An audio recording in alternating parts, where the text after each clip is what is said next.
Kerala premier league football ഫൈനലിൽ Muthoot football academic കന്നിക്കിരീടം. ഫൈനലിൽ 2-1 Kerala police ടീമിനെ അട്ടിമറിച്ചു.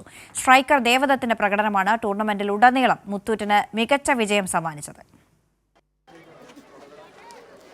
മുത്തൂറ്റ് എഫ്.എയും കേരള പോലീസ് ടീമും തമ്മിൽ വാശിയേറിയ ഫൈനൽ മത്സരത്തിനാണ് കോഴിക്കോട് EMS കോർപ്പറേഷൻ സ്റ്റേഡിയം സാക്ഷ്യം വഹിച്ചത്.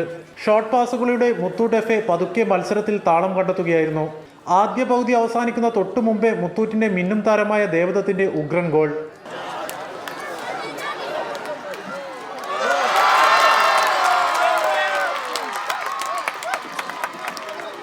എട്ട് ഗോളുകളാണ് ദേവദത്ത് ഈ ടൂർണമെന്റിൽ മുത്തൂറ്റിന് വേണ്ടി സമ്പാദിച്ചത്. ആദ്യ ഗോളിന്റെ സന്തോഷത്തിന് അധികം ആയുസുണ്ടായില്ല. 50-ാം മിനിറ്റിൽ പോലീസ് ടീമിന്റെ സുജിൽ കനത്ത പ്രഹരം നൽകി സ്കോർ നില 1-1 ആക്കി.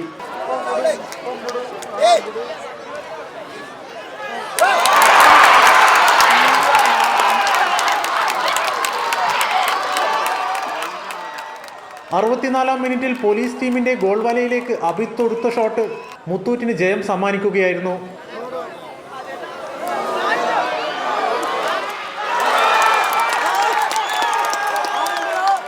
മുത്തൂറ്റിന്റെ കന്നിക്കിരീടമാണിത്. പോലീസ് ടീമിനെ സംബന്ധിച്ചിടത്തോളം ഫൈനലിൽ തോൽക്കുന്ന രണ്ടാമത്തെ മത്സരമാണിത്. 10 വർഷം മുമ്പ് SBTയോട് കേരള പോലീസ് ഫുട്ബോൾ ടീം പരാജയം ഏറ്റുവാങ്ങിയിരുന്നു. കൈരളി ന്യൂസ്, കോഴിക്കോട്.